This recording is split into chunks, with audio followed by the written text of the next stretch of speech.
The light came softly. It was not a happy light, it was gray, like old washed-out clothes. It crept into the room. The room was small, part of the wall was gone. I could see the sky through the hole. But the sky was also gray. It was a morning like many others, a quiet morning, too quiet. This quiet was not peace. It was the quiet after the storm, a storm of noise and fear. Now only the gray light. The air was not clean, it felt thick in my lungs. When I breathed in, I could taste dust, fine dust. It was everywhere. It danced in the weak light, little specks floating, like tiny ghosts. They came from the broken buildings, from the streets outside, from everything that was no longer whole. This dust settled on my blanket.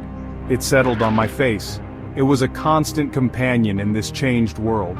A reminder. My bed was not a real bed. It was just blankets. Old blankets piled on the hard floor, in a corner.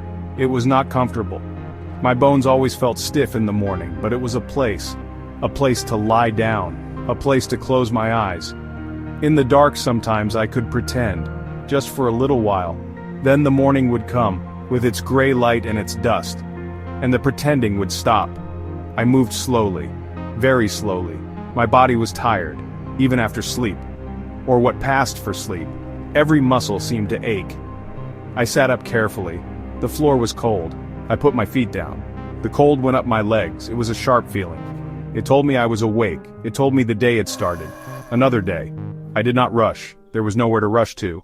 Only the same. The silence. It was a big thing. It filled the air. It pressed down. It was not the silence of a peaceful night. It was the silence of things lost, of voices gone.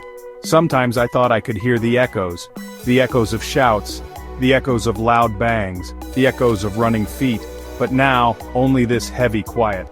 It made my ears ring sometimes. It was a silence that held its breath, waiting, and the smell. It was always there, faint, but never gone. The smell of gunpowder, a sharp, bitter smell. It clung to my clothes, it was in my hair, I think it was in my skin.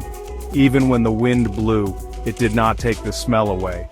It was the smell of the bad days, the smell of fear. It was a reminder too, like the dust, like the gray light, a reminder of what happened, a reminder of what could happen again.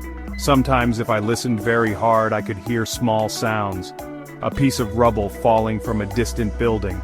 A bird maybe, though birds were rare now, or perhaps it was just the wind whistling through the broken windows. The wind made sad sounds, like it was mourning, like it was weeping for the city. These small sounds only made the big silence feel bigger, deeper, more empty. It was a lonely sound. The dust was a blanket over everything, a thin, gray blanket. It covered the broken table. It covered the one chair. It covered the few things I still had. If I wrote my name in it, it would stay there, for days. Nobody came to wipe it away. There was no energy for such things. The dust was part of this life now, part of this place. It was the color of our days. Gray. Always gray. I sat on the edge of my makeshift bed. My back was stiff.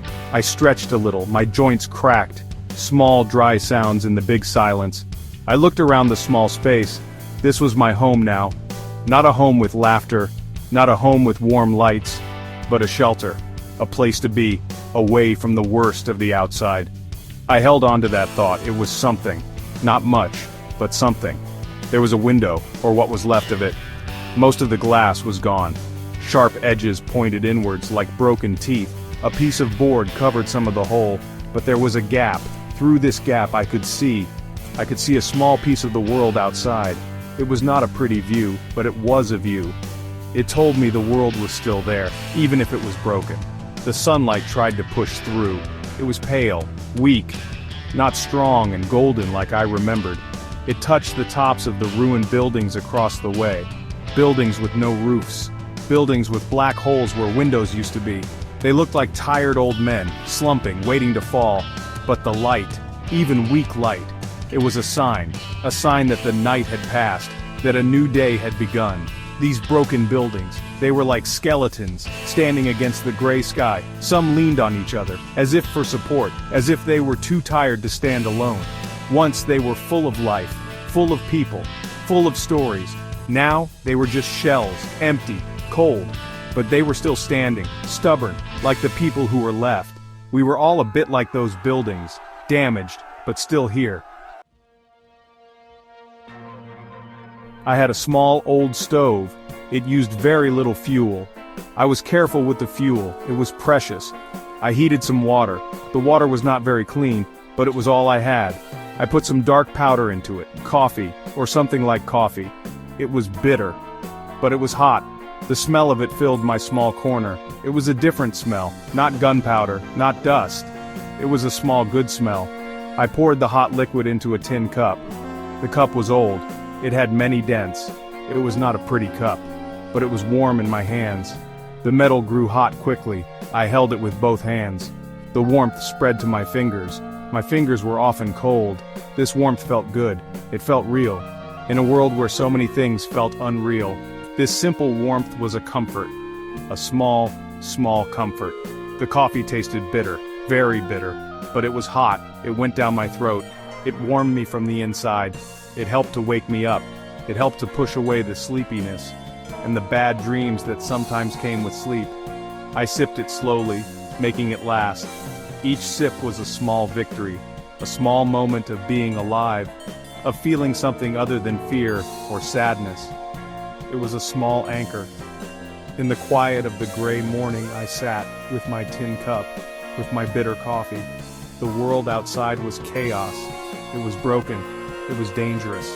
But in this small moment, with this hot drink, I tried to find a quiet place inside myself. A small, still center. A place where I could just be, just for a little while, before I had to face the day, before I had to step back into the broken world. This was my search. Every morning,